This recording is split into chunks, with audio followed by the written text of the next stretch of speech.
Central Ohio. This is a part of our campaign, kind of kicking off our campaign, which was kicked off last weekend. We're going to have these conversations. This is the first of many, so we hope you can come back to the other ones that we'll have during our time. And enjoy Michael. He'll do a presentation and then have some Q&A. There are going to be some snacks in the back, so help yourself too for a little light refreshments. Thank you, Tracy, and good morning. Good morning. So I like a lot of slides, which means I'm going to go real fast. And as you can tell, I'm a loud talker. So if anybody needs the microphone, I'll get the microphone. But what I want to do with you today is just bring us to a common understanding of what's going on in Columbus, but specifically through the lens of housing. Because I believe housing is probably the number one, the number two, and the number three issue right now, because housing costs are going up so much. People don't have money for food, they don't have money for medicine, and it's the housing situation that has changed very, very quickly, and I want you to understand where it is and where it's going, because I think it's going to drive a lot of pressure on many of the services that the church offers to the community, and we're already seeing that around food insecurity. So with that, I always use this quote to start things off. Our dilemma is that we hate change and we love it at the same time. What we really want is for things to remain the same but get better. So what happens if change is coming and I feel that there may be, I don't know, consequences to change? I kind of shut down and I don't want things to change. I think this is what's happening all over the city, right? I love it, and I will tell you, it's a very, very exciting time to be in this city. There's all kinds of stuff happening, but in the communities that United Way works in, which is people who don't make a lot of money, the growth of Columbus does not excite them. The growth of Columbus is what's causing their pressures to go up. This is what's driving it. We've added 323,000 people in 14 years. The rest of the state barely budged. We are the economic engine of this state. City of Columbus came in the census at 906,000 people, but it was the fastest rate of growth in 70 years, and it was the largest increase in population we've ever experienced in history.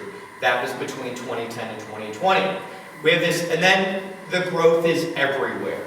This is the most evenly distributed we have seen growth since the end of World War II. As we all know, where has the growth been? Hilliard, Dublin, Powell, Westerville, New Albany. It wasn't really down south. That's because industrial waste and sewage always flow south, and builders and the high-end office market always avoided going south of a city. That is now shifting because people can't afford that northern arc of Columbus anymore. Whitehall, and this is very important because Whitehall's growing for the first time in 40 years, and yet in the last 10 years, Whitehall lost 3.5% of all of its housing. This is a whole new trend. How do neighborhoods and communities lose housing but gain people? You can reuse vacant and abandoned housing. That's happening all across the city. And if your housing costs are going up faster than income, one way to offset that, have a lot more people living in the home, right? If I can't afford the rent, let me get a room in. Put this in perspective, every single day for a decade, Franklin County added 44 people a day. We added 16,000 people every single year. And the problem is, during that entire decade, while we added 16,000 people a year, we only built housing every year for 11,000 people. So every single year for a decade, we got 5,000 more people and nowhere for them to put their head on a pillow at night. All of the growth, fastest growth in 70 years, largest numeric increase in history, all of it was through the lens of diversity. That is also true for Franklin County. Here are the numbers. I won't certainly read it. You can see that the white population fell by just a couple thousand people. But look at every other demographic group. Look at other, or two or more, right? This is because a lot of people started to say, hey, my family journey isn't really this anymore, and these labels don't really speak to me. So some people shifted their identity. Even with recognizing that shift, this was a very big shift of who we are and who we're becoming.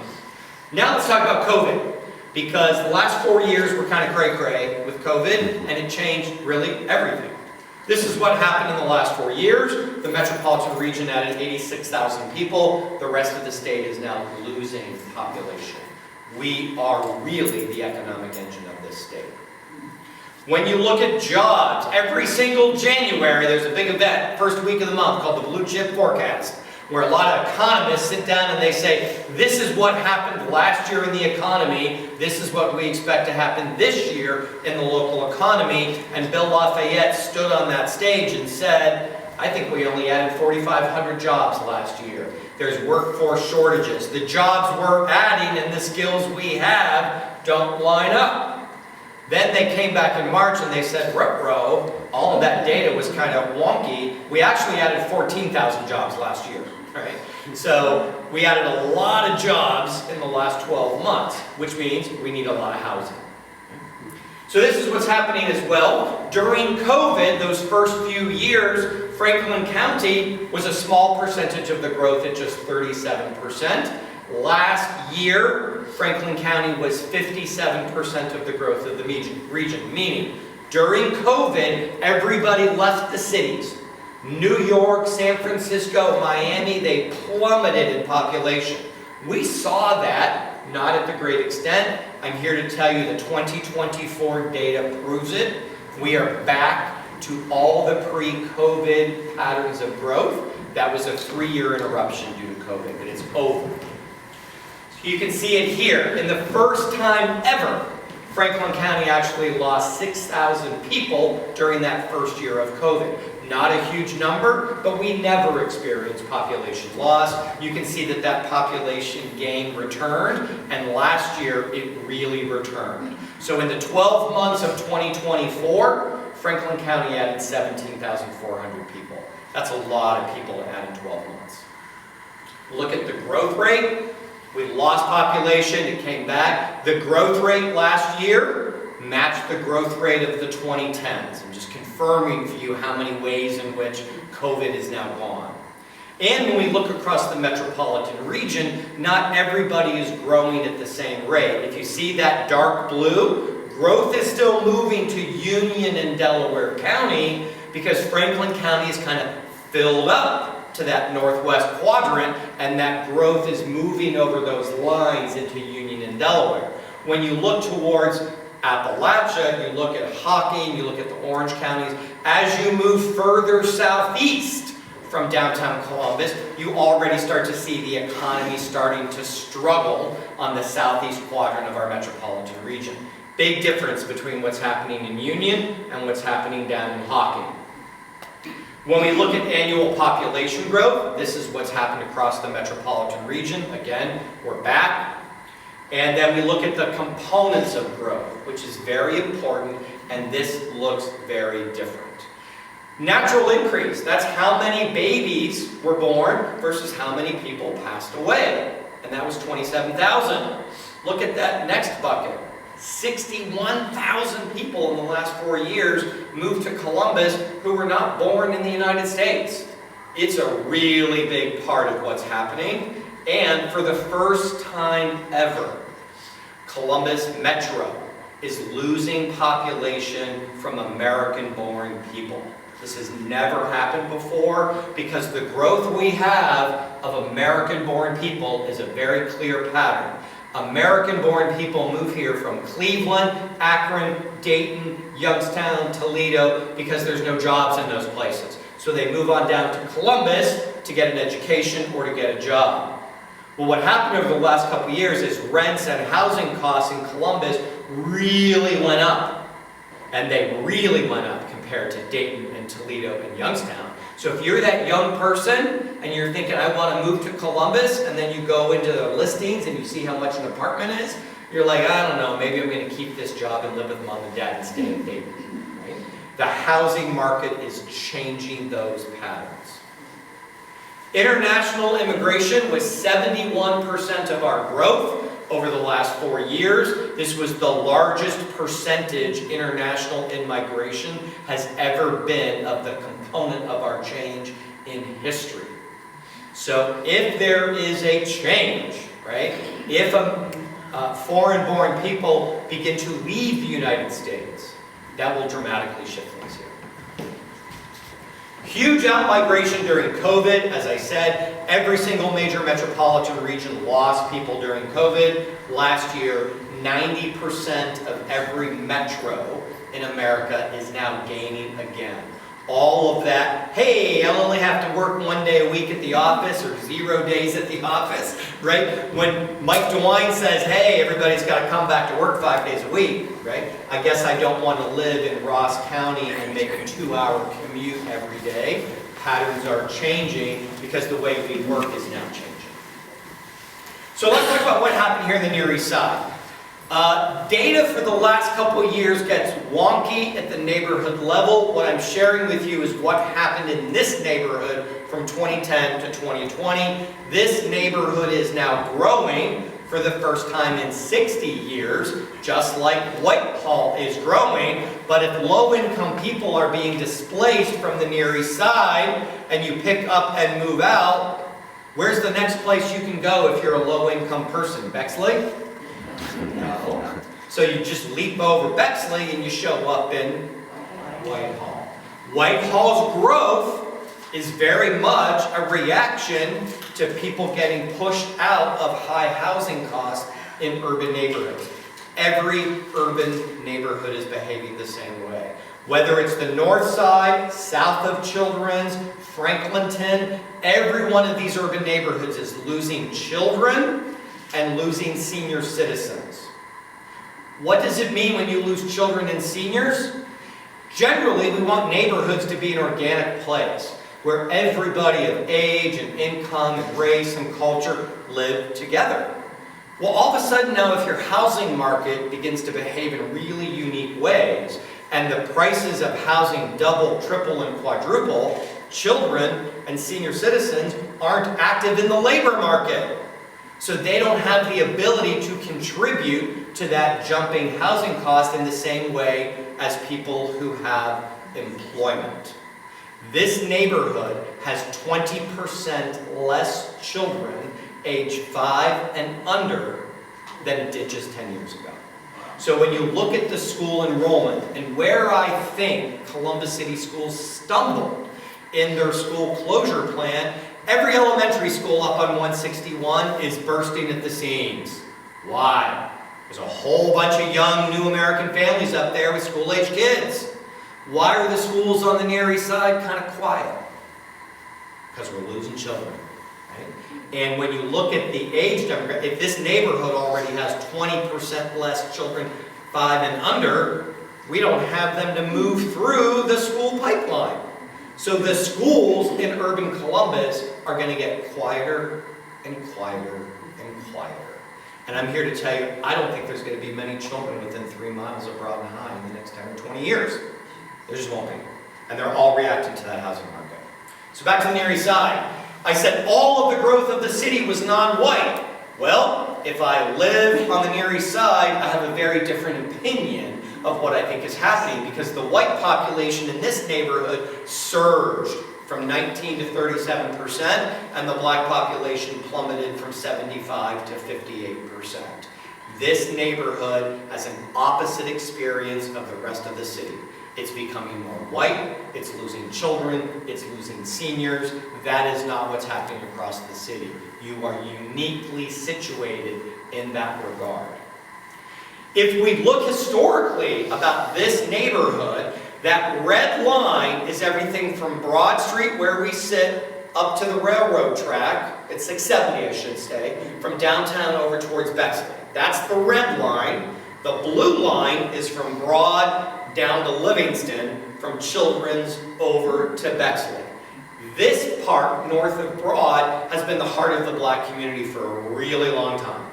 That started to shift after 2000. It really started to shift after 2010.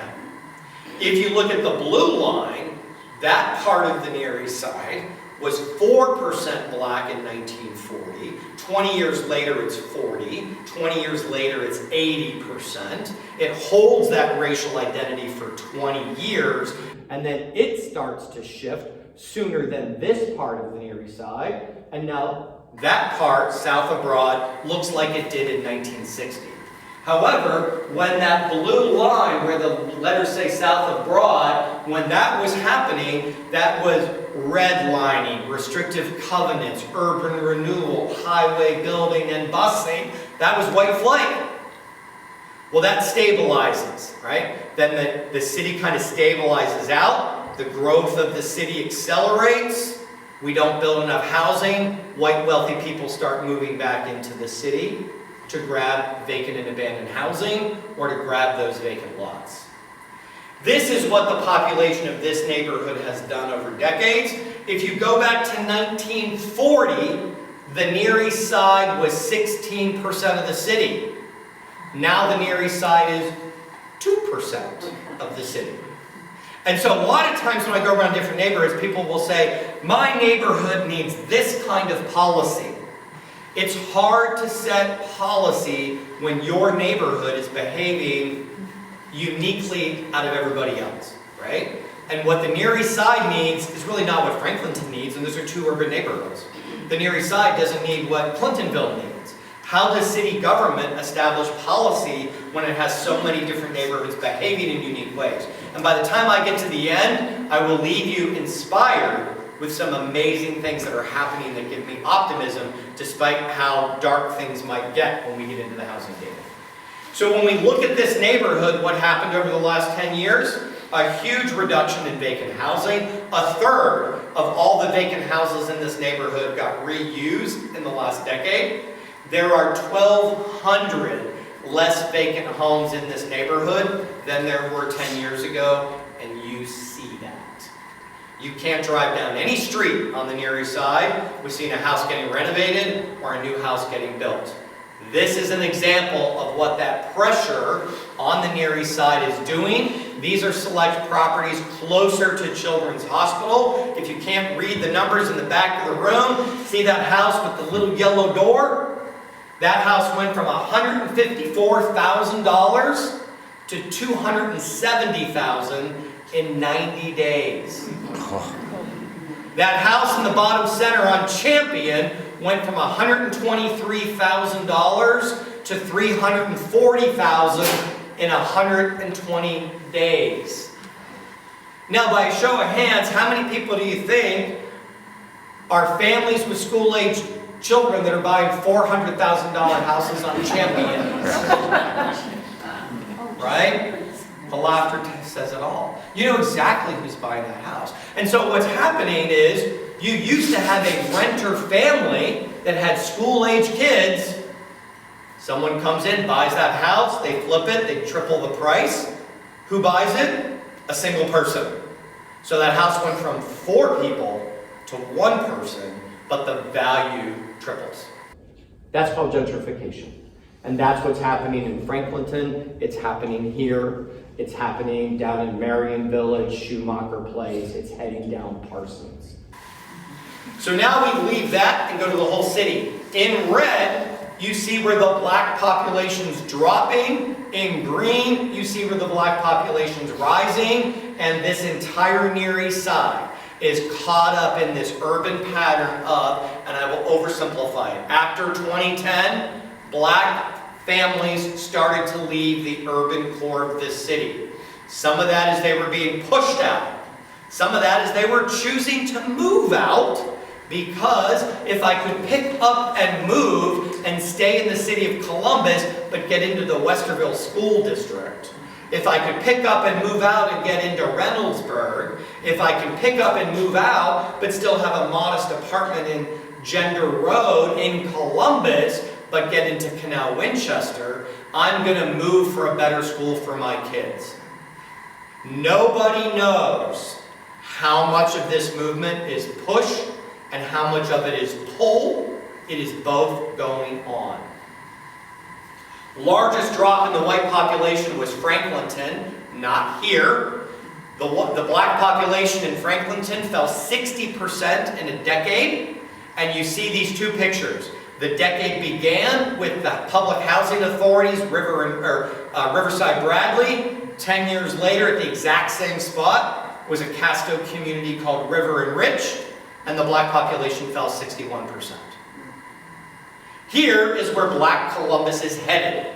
This is a for-sale community by M.I. Homes called Upper Albany West.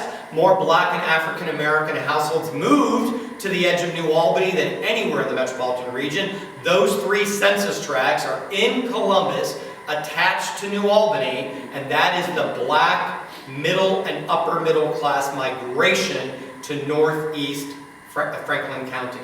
It is so pronounced, New Albany High School now has an official NAACP chapter and a second black student organization at New Albany High School, because 10% of New Albany now identifies as black. That's part of history, because as recently as 1960, almost all of the black population lived in this neighborhood. And if I don't know if I can get it on the screen, yeah. You can kind of see that one line you see where the word Bexley is? That line is Broad Street. So you can see there were far more African American people living north of Broad than between Broad and Livingston. That's 1960. Here's 1980. What happened during there was busing. The Supreme Court case was filed in 1973. It was litigated for several years. Then they decided busing. The buses rolled for the 78-79 school year. And between 1973 and 1980, 7 years, 37,000 children left the Columbus School District. So that's 1980. That's the growth of the black community and its white flight. Here we are in 2000. The vast majority of black Columbus is still inside the 270 Beltway. Here we are in 2020. This is why New Albany can have an NAACP chapter, but not Arlington. And you see there's a very clear line that runs up the middle of this map. That is the railroad track that kind of hugs Interstate 71. And that railroad track has been and continues to be the race line for our community. If you are black and you move up in income, you move up in home value, 89% of the time you behave in exactly the same way. You pick up and move northeast, or you go east toward Pickerington. So it is toward New Albany and Pickerington. That is where the upper middle class black community is leaving, and they're leaving these core urban neighborhoods. So now we look at where the white population fell at the fastest rate in red. Northland, the west side, from Whitehall all the way out. That's where the white population is dropping. Largest decreases in the white population were found in Whitehall, but you also just learned that Whitehall grew by 11% in population, but it also had the fastest drop in white people. That's new American families who are attracted to Whitehall because you have a solid housing stock at a good value. That's why you go there. And where is the white population increasing? The fastest increase in white people was right behind the church in the entire county. Mount Vernon Avenue and Long Street saw the largest increase in white population in Franklin County at 208%. Specifically, previously segregated and redlined neighborhoods where that value of the real estate had been zapped by redlining, restrictive covenants, urban renewal, highway building, and busing. Those things have ended, but it left neighborhoods like the Near East Side 10 years ago a real value in the marketplace. And as we didn't build enough housing, people were trying to snatch up anything they could get. It used to be I'm trying to get a brand new MI home. Well now, if I can't get one of those, I'll buy a vacant lot on the Near East Side and I'll build something. Or let me just buy an old home on the Near East Side and I'll renovate it. Right? People started to change their behavior. So now let's really focus on the housing. We're just not building enough of it. This is the core reason that the rest is falling apart. This is a housing continuum. The very far right is market rate. The left side, affordable, deeply affordable, community housing, supportive housing, transitional emergency shelters, and people sleeping outside. At United Way, we're focused on everything but that far right bucket. And I currently am in my 3rd year chairing the board for our county's homelessness system, and we're going to get into that data here in a minute. We have been stuck for a decade. We were stuck at delivering 9,000 units of housing every year for a decade. We should have been building 14,000 units. And then COVID comes, and believe it or not, we built a lot more housing during COVID. Because in 2020, 21, and 22, housing production jumped from 9,000 to 13,000. And 2022 was our best year in almost 2 decades. But then it was the interest rates, right?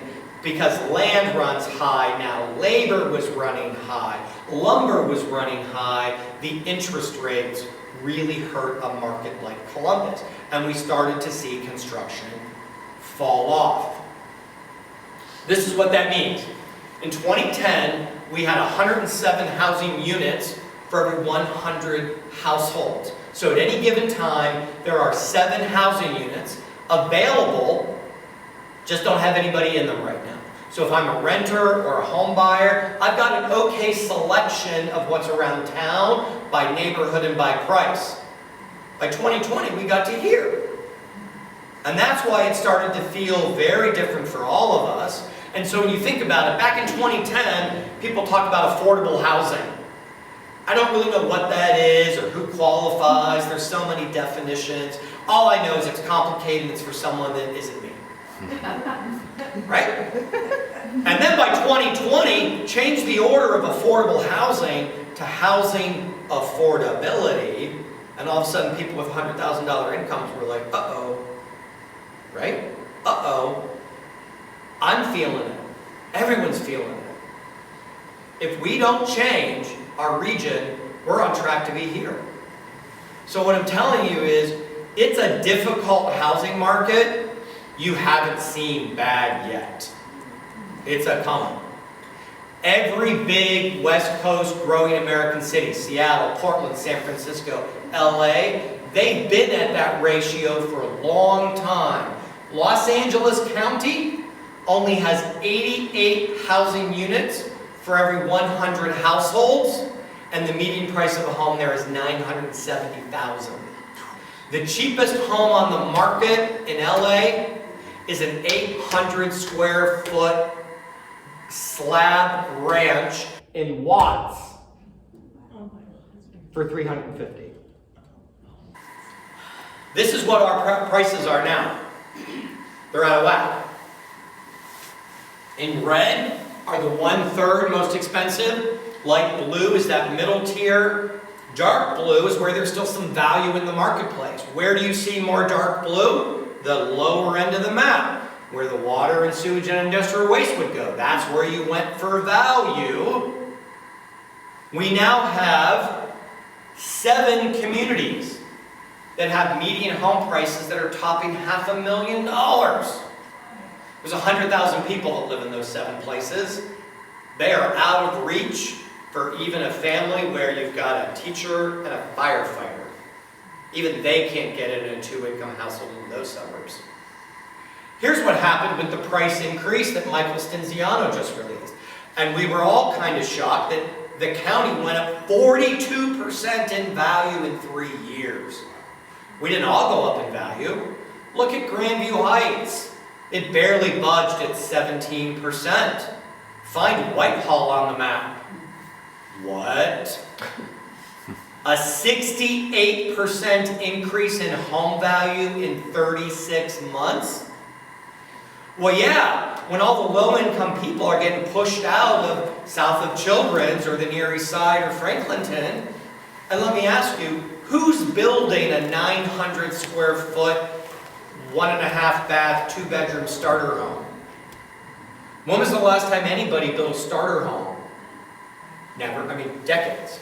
We don't build starter homes, which was what Whitehall, when Whitehall was newly built, it was a newly built suburb of starter homes. Now you go on MI or even Miranda, Pulte, they're all starting at $450. because neighborhoods push back. You're not going to build low-income housing in my neighborhood. So developers don't want to bother with it, right? I'm going to show up and say, I'm going to build $500,000 homes. You going to be okay with that? Is that okay? Here's the map, though, that tells a far more interesting part of the story. Because now we remove political jurisdictions. The darker the blue, the greater the increase in value. What you might notice about this map is there's not very much blue all the way up the center of the map. Get on High Street, down on the south side of the city, and in your mind, drive High Street all the way to the Delaware County line. Every single neighborhood on both sides of High Street, from the bottom of the county to the tippy top, every single neighborhood is white.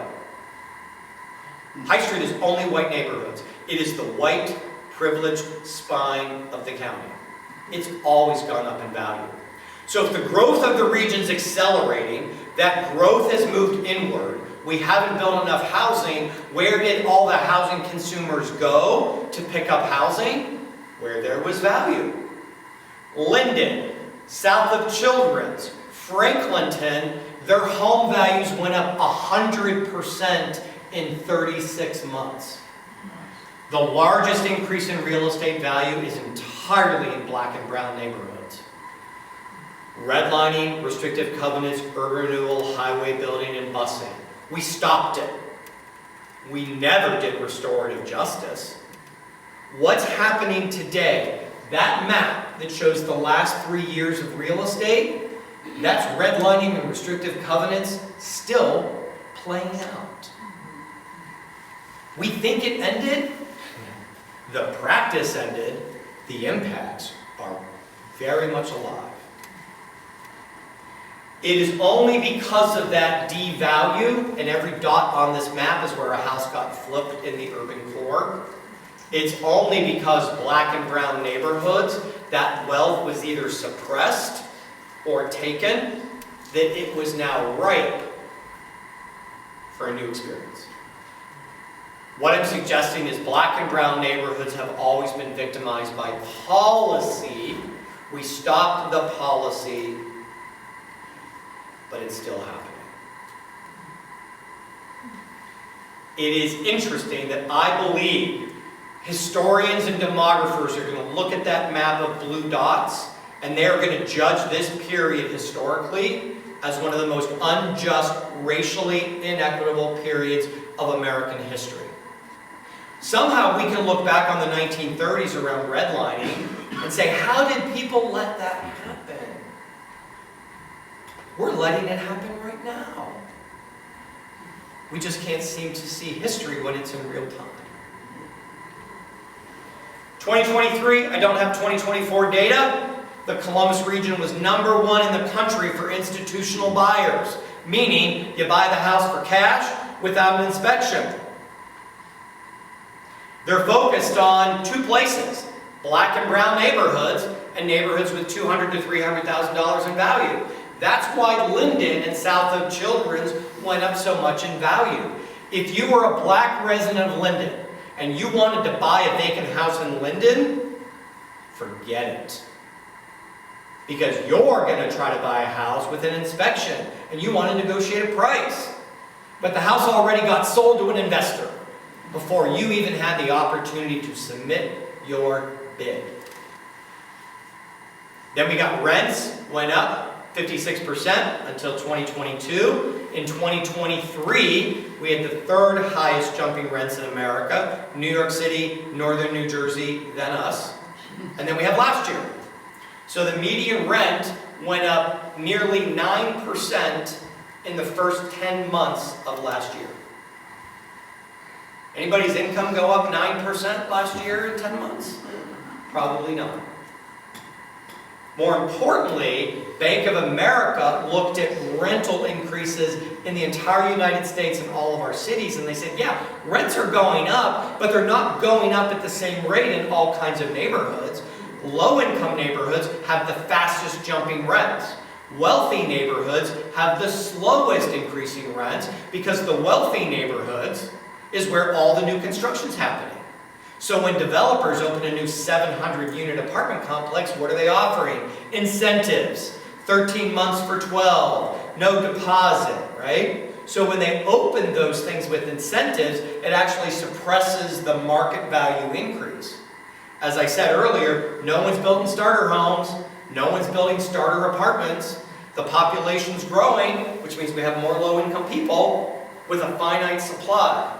So all the low-income people getting pushed out of Franklinton and the Near East Side all rushed into Whitehall because that's the supply and it's fixed. But their population's growing. So now Whitehall is not the value it was, 3 weeks ago. So here's what's happened.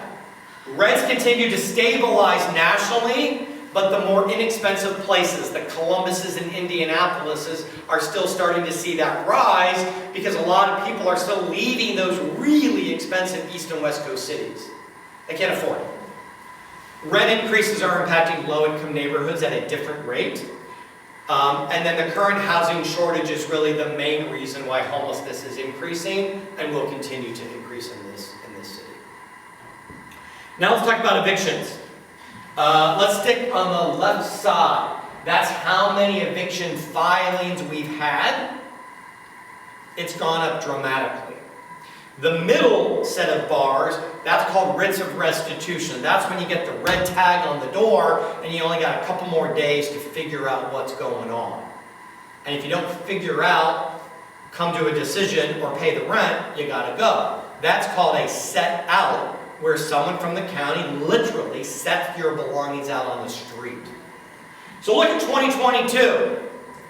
Look at that little yellow bar.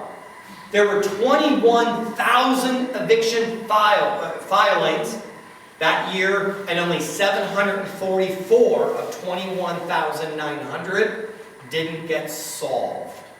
That was the lowest ratio of people being set out in history, because we've had so much emergency rental assistance money, and Columbus has used it so incredibly well.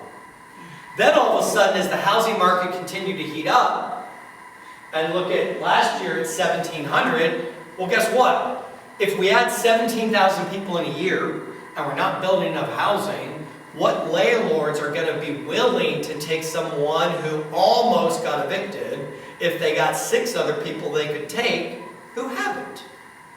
So now we're down to willing landlords in Northland, Linden, and the Hilltop that are willing to take somebody with an eviction, and those little pockets are starting to shrink as well. Here's the geography of where people are getting evicted. It's not the Near East Side. It's not Franklinton. It's out. It's way up in Northland. If you look to the right of the map, that's Hamilton Road all the way to Reynoldsburg. The one to the left, that's way out at 270 and 70 on the west side. As low-income families are being pushed out of the urban neighborhoods, they pick up and move out. And they're specifically going to neighborhoods where the housing stock was built in the 1960s and 1970s. Small rooms, small closets, very utilitarian architecture. Because in the 60s and 70s, we were still building starter home neighborhoods and starter apartments. That's where they can go. So they pick up and move out, and then they can't sustain it. Nearly 9% of everyone who got evicted last year got evicted from 2 apartment complexes. And they're right across the street from each other. Refugee Road and Hamilton, right across from the closed Eastland Mall, and they're right next door to where Kroger just closed a grocery store. And Mid-Ohio Food Collective is going to reopen it as a free grocery store. You know where poverty is now? Well, it's not Long Street and Mount Vernon. It's Hamilton Road and Refugee. And buckle up, because it's going to get a lot worse out there. There's no social services out there. Public transit is really bad. You don't have strong neighborhood associations. But the poor are being picked up and pushed out there very, very quickly. And in the case of Edgewater Landing, if you read the dispatch, just a matter of weeks ago, City Attorney Zach Klein had to file a lawsuit because there were 75 families living in that apartment complex that had no electricity or running water in their apartments. That's called a mass relocation, and they're happening more and more and more. And we now have a whole system we've had to create in Columbus to do mass relocations when entire apartment complexes fail.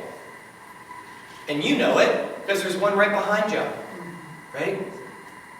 The towers, which are now going to get demolished.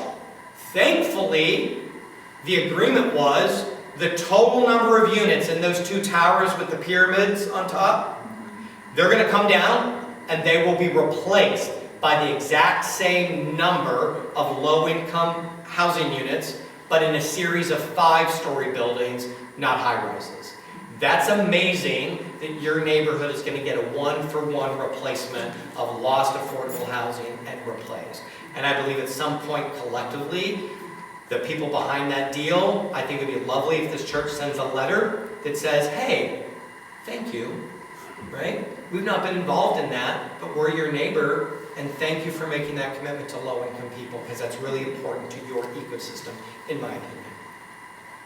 But Colonial Village, Galloway Village, that were 3 apartment complexes, 1,250 apartments in the private sector that were so deplorable that government had to come in and close the whole thing down. We've never had this before because we've never had such a low housing vacancy, which, by the way, our housing vacancy is 2%. So we got people living in places they should not be living. And where they're living, they're being taken advantage of, not by government, not by nonprofits. Every single time you drive down the street and you see a really bad apartment complex, I will put my entire retirement savings on the line, although it's a lot less now. So, it still has some value. They're all going to be private sector. Yes? I just wanted to add that our COMPASS program, our homelessness prevention program, played a big role in rehousing Colonial Village and Latitude. Great, thank you. So we're familiar with that part of the story. They won't be the last. Okay. Then we have this crazy thing going on, rent evictions. And that's when these institutional buyers show up and they say, oh, hey, that place Columbus, Ohio, where I've never been to, it's got the university, it's got state government, it's got banks and insurance companies. Oh, but now it's a technology manufacturing center. Now it's getting hydrogen cell plants and solar plants and microchips. Hey, maybe I ought to show up in that town and buy a couple apartment complexes in not so great neighborhoods. And I'm either going to throw everybody out, or I'm going to let the leases naturally expire, and then I'll just throw in some paint and carpet and double the rent. That's happening all over the city now as well. That's called a renoviction. So, what did government do, as government should do, in my opinion, because I like government? The federal government, I do like government. Federal government gave $120 million to this community in May of 2023. That was more money than they gave the entire state of California, because no other community in America did a better job than Columbus, Ohio, in getting that emergency rental assistance out the door, right? The city of Columbus and Franklin County, let's give them applause. We were a big part of that. Yes, that's where I'm going. The city and the county, hold on. What the city and the county did is they said, we're not going to muckety-muck up this stuff. We're going to turn it over to people who know what to do. We're going to get that money out the door, get it out the door. And so when the federal government did that last and final round of money, they said, oh, look at that. Columbus, Ohio's got the best performance measures in America. Give them another $120 million. Screw California, right? They're spending so much time in paperwork. Forget that. So here's what happened. City of Columbus got a whole bunch of money.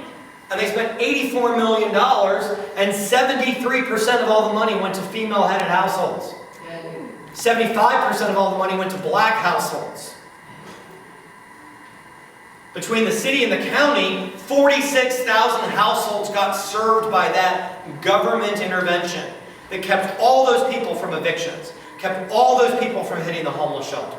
And all that money goes away next month.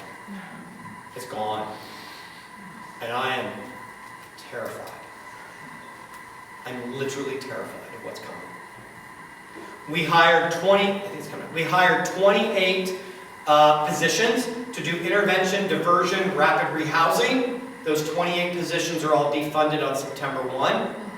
All of the emergency rental assistance will be spent down by June. We're the last city in America that has emergency rental assistance, and I don't know how that gets replaced. Not when the market's contracting. So what does this mean if you were a mom with a kid and you lost your housing in Franklin County? Like clockwork, you'd be in a homeless shelter 3 weeks. Within 21 days, you'd be back in a new apartment. It's traumatizing, but it's 3 weeks. And that started to go up. It actually went up in 2017. 2017, it went to 35 days. And by the way, for a decade and a half, we were at 19 days, 20 days, 21 days. And then in 2017, it went to 35, and we're like, did you run that spreadsheet right? And then the next year went to 58.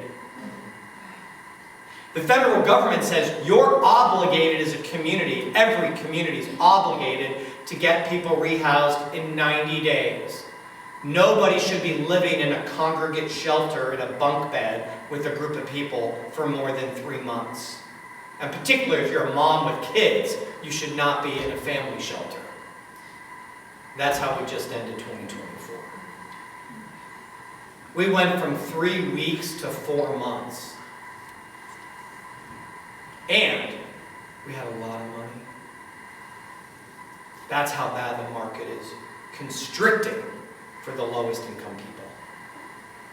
Los Angeles, I already said, has the lowest ratio of housing to people.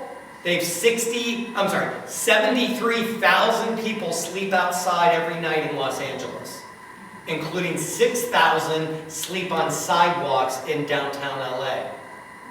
That's Calcutta. It's bad. Well, it's called Skid Row. You can go over here and it's lovely. You can go over there and it's Skid Row. Okay? No, I said Calcutta. Yes. In India. Yes. Skid Row of LA feels like Calcutta. Yeah. In Hawaii, they made camps like this legal settlements. They don't know what to do in that state. Portland has more than 1,000 camps, including multiple parking lots in their downtown, have been converted to camps. Matthew Desmond, who's been here multiple times, he wrote the book Evicted, and then Poverty by America. He says, do not convince yourself that the moral compass of people in Columbus is any different than the moral compass in Los Angeles or Portland or San Francisco. It's amazing what you'll turn away from. Denver, all over their downtown. We have them. They've been out of sight until really recently. Those got in their trees. Now we have them across from Wexner Medical Center. You see them by the White Castle headquarters. This is 5 doors down from my house. Right? People charge their phones on my porch. They put their food in the fridge. Sometimes I come home and they're cooking on my gas grill. Because that's the kind of guy I am, right, Tracy? I've already normalized it. I've already normalized it. We are expected to see a 68% jump in homelessness in the next 3 years. It just went up 33% in the last 3. So I'll give this to a close. Region's going to continue to grow, and it's going to reshape itself. Because we need that kind of housing, because how are we growing? Young people need apartments. Seniors don't want a 4-bedroom house on a 3/4 acre lot. We need different kind of typology. But this is all you ever hear. Anytime someone wants to build housing in any neighborhood, that you hear no. So the developers have all said, I'm going to build luxury apartments with pools and clubhouses, and I'm going to charge $1,900 for a 1-bedroom. And if I do that, maybe the neighborhood will say yes. Right? Or when I come onto the Near East Side, how much are any of the new single-family homes going for in the Near East Side?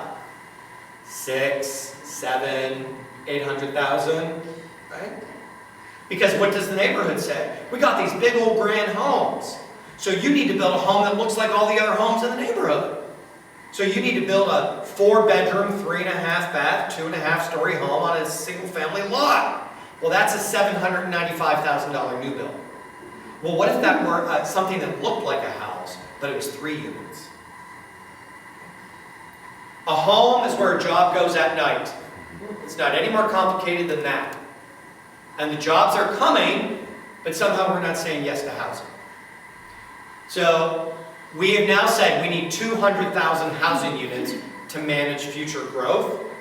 Mayor Ginther has said, I'm committing to 100,000 units right out of the gate. Some suburban communities, like Reynoldsburg, Pickerington, Hilliard, have very much shifted in just a couple years to a very pro-housing agenda. The mayor of Reynoldsburg is getting flack because now CMHA is now building public housing in Reynoldsburg, and people are pushing back, and he says, we have to be part of the solution in Reynoldsburg. So what happened last year? Construction actually went up. It went up 14% in Columbus because in November of 2022, a week after the election, the city of Columbus rolled out every single incentive the city of Columbus has. They made them citywide. Anyone who wants to build housing anywhere, it's available. And other tools. And so the market responded. It's the Franklin County suburbs that are really pushing back. So the developers leapfrogged out of Franklin County, and they're going to those rural counties where there are not sophisticated planning bodies. There's not development review boards, right? And so they're going to build where they don't get pushback. My fear is when those rural communities outside of Franklin County wake up, they're going to stop it. We're going to have 750,000 people that are going to come. We need a lot more housing. It's going to be more compact, more dense, more diverse. One of those examples of diversity is building accessory dwelling units. Letting people tear down their 2-car garage, rebuild the garage with an apartment above. 5 people have done that within 2 blocks of my home recently. That allows you to add a renter onto your homeowner property, and it allows you to get that rental income, and it's called gentle density, and it allows for economic integration. You could do it in a basement, you could do it in an attic, you can do it in addition to the backyard, and the city of Columbus is so bullish on this, they're going to give you $30,000 cash toward the construction of an additional housing unit on your property. So here are the 4 things I'm going to leave you with. Should give you much excitement. Link-ups. Interstate 270 was a crazy idea someone had way back in 1953. So in 1962, nobody voted on it. They decided to build a 55-mile highway out in farm fields. It opened in 1975, and the Columbus Dispatch wrote an editorial when 270 finally finished and the east side leg was opened, which allowed you to do that whole loop. The Columbus Dispatch said they called it the highway to nowhere. Why would you get on a highway and 55 minutes later end up right where you started? It irrevocably reshaped the urban geography, and it sucked the life out of the Near East Side. Right? Redlining, Covenant's urban renewal highway building and busing. Oh, then they build the Beltway. And they open up all that land for development. So all the white people could, still be escaping by the 1970s. That's Anita Ross Vanas. She lives in Linden, works in Gahanna. How many times do you drive around our city and you see that? Right? There's no dignity in walking. There's no dignity in riding the bus. Imagine yesterday taking the bus when most bus stops have no shelter. You're going to stand in the berm of a road in a puddle and wait in the rain for the bus. And people say, why don't more people take the bus? There's no dignity in it. So we just approved an $8 billion transportation equity plan. 3 high-speed bus rapid corridors. East Main to Reynoldsburg, West Broad to the casino, Olentangy River Road to Bethel to Sawmill to Bridge Park. Those will all be done by 2030. It's a 50% increase in bus service. It's also 500 miles in bike trails, bike lanes, and sidewalks, so that first mile, last mile now has dignity. But the other thing about bus rapid transit, you know how when the bus stops at a bus stop, someone's getting on with a stroller and a toddler, they're putting the bike on the front? Now that bus pulls into a station, it's at grade. All 4 doors open at once. Everybody exits all 4 doors and enters all 4 doors. So loading and unloading is instantaneous. Bicycles and strollers just slip right on in seconds. And bus rapid transit never gets a red light. They just sail right through because they have advanced signalization. So speed and efficiency, solved. City of Columbus said the zoning code doesn't let us build the housing that we need. And so in July of last year, for the first time in 75 years, the City of Columbus up-zoned our city. Prior to July 31st, every major street in Columbus was zoned for 6,000 units of housing. They're now zoned for 88,000 units of housing, meaning if you want to build a 7-story building now in Columbus with a 20% affordable set aside, you can get that building permit from a staff person. You don't have to go to a neighborhood civic, then a commission, then the development commission, then the this, and spend 3 years. Most importantly, single room occupancy, SRO. Every American city outlawed these in the 1950s. This would be the senior citizen that lives in the big old house that rents out every bedroom as a rooming house. Right? Remember that in the old movies? Well, I can't do that anymore. Think about converting the Red Roof Inn, where you've got those motel rooms. Those could be small apartments. They've been outlawed. On July 31st of last year, they are now allowed by right on all 140 miles of commercial corridor. And by the way, we can convert a motel room into a small efficiency apartment for $130,000. If we want a new build, a 1-bedroom affordable apartment, those are coming in at $361,000. So we can deliver 3 times the number of units, and it gives us housing for people served here. What if you need a place for a week? What if you need a place for a month? Those don't exist. They will exist now. And then, housing bonds. For the first time in history, in 2019, we approved housing bonds so the city could subsidize housing construction. And in 2022, the voters of Columbus turned over $200 million in bonds. And I'll skip that slide. We get to affordability by supply, by design, and by subsidy. All of those things are starting to happen. And lastly, I'll share this, source of income. We used to discriminate in this country based on race. If you have children, if you're a senior citizen, that changed in the 1960s. What we did not change is the discrimination on how you earn income.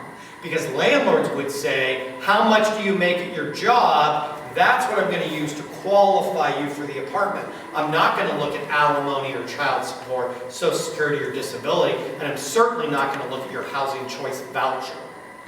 In September of 2020, Bexley was the first place to say, you can't do that anymore.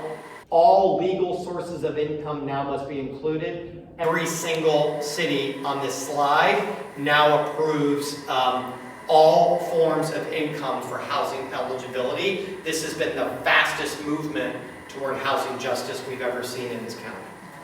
So, we've had 6 times we've asked this city, county, to invest in ourselves. We asked Columbus State for $300 million to do workforce. Affordable housing bonds, $200 million. Columbus City Schools needed more money. CODA wanted to double the sales tax. Children's Services needed more money because poverty is more complicated. And the library needed a lot more money. And look what happened. All of them passed. Not only are we 6 for 6 in this community, 5 of the 6 won by double digits. So the question is, what's next? I believe what's next, you're going to see a county-wide levy for universal child care. That's going to be huge to get children ready. And I think there's going to be a levy for homelessness. It could be a hotel motel tax. It could be some other tax the county commissioners just do. And this fall, Mayor Ginther has already announced he's going to ask the people of Columbus for $500 million in a bond package to build more affordable housing.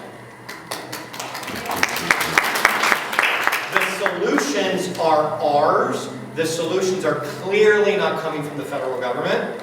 They're unlikely to come from state government, but they gotta come from within. And that's what gives me a lot of optimism, that at every single time we're asked, we say yes when it comes to justice in this county. You have 2 minutes to move on. But I'm doing this again in an hour.